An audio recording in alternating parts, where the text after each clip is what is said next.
اعوذ باللہ من الشیطان اللعین الرجیم بسم اللہ الرحمن الرحیم۔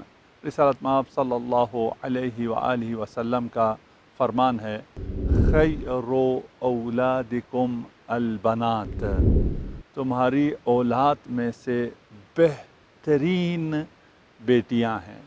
میں قربان جاؤں رسالت مآب کے اس فرمان پر۔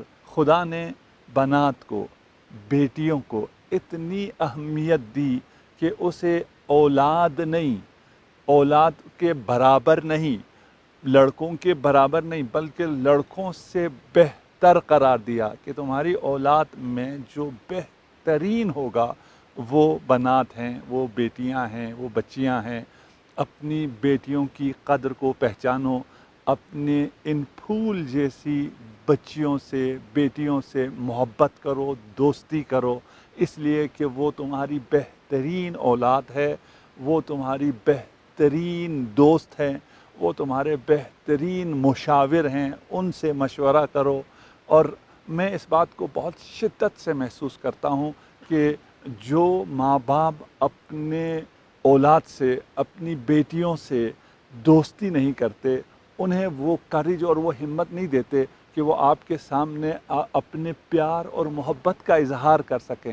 ہمارے معاشرے میں اس طرح کا ماحول بنایا گیا ہے کہ ہماری بیٹیاں ہم سے اپنے پیار اور محبت کا اظہار بھی نہیں کر سکتے، اپنے دکھ اور درد کا اظہار بھی نہیں کر سکتے، ہم سے ہر اس بات کو شیئر نہیں کر سکتے جسے انہیں شیئر کرنا چاہیے، جو ان کے حق میں بھی ہوتا ہے اور ہمارے حق میں بھی ہوتا ہے۔ یعنی بہترین دوست آپ کی بیٹی آپ کی بہترین دوست ہے، جو کسی اور منفعت کے مفاد کے لیے نہیں، صرف آپ کے لیے آپ کو مشورہ دے گی، آپ کو دیکھے گی، آپ کی خوبیوں کو بیان کرے گی، کچھ زیادہ بیان کرے گی، اسے آپ کی ہر چیز اچھی لگے گی، لیکن آپ کی خامیاں بھی وہ بیان کر سکتی ہے اگر آپ اس سے دوستی کریں۔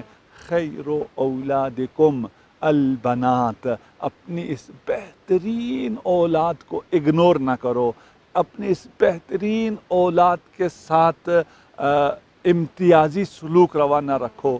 ایسا نہ ہو کہ تم انہیں کمتر جانو، ان کی تعلیم و تربیت کے لیے کم اہتمام کرو، اور بچوں کی، لڑکوں کی تعلیم اور تربیت اور خوراک کے لیے زیادہ اہتمام کرو۔ یہ پھول ہیں، ان پھولوں کو زیادہ حفاظت کی ضرورت ہوتی ہے، زیادہ خوراک کی ضرورت ہوتی ہے۔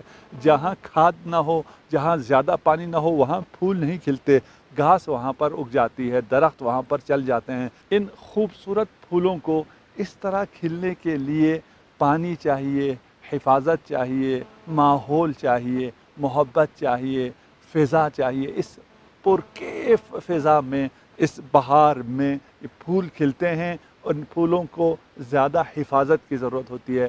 اس لیے اپنی اولاد، اپنی بچیوں کی حفاظت کرو، ان کے عفت کی، ان کے حجاب کی، ان کی عزت کی، ان کے آبرو کی حفاظت کرو، اور انہیں عزت و آبرو دو، اور ان کو جب ان کے سامنے آؤ تو اس حدیث کو اپنے پیش نظر رکھو، خیر اولادکم البنات، تمہاری تمام اولاد میں سے بہترین بیٹیاں ہیں۔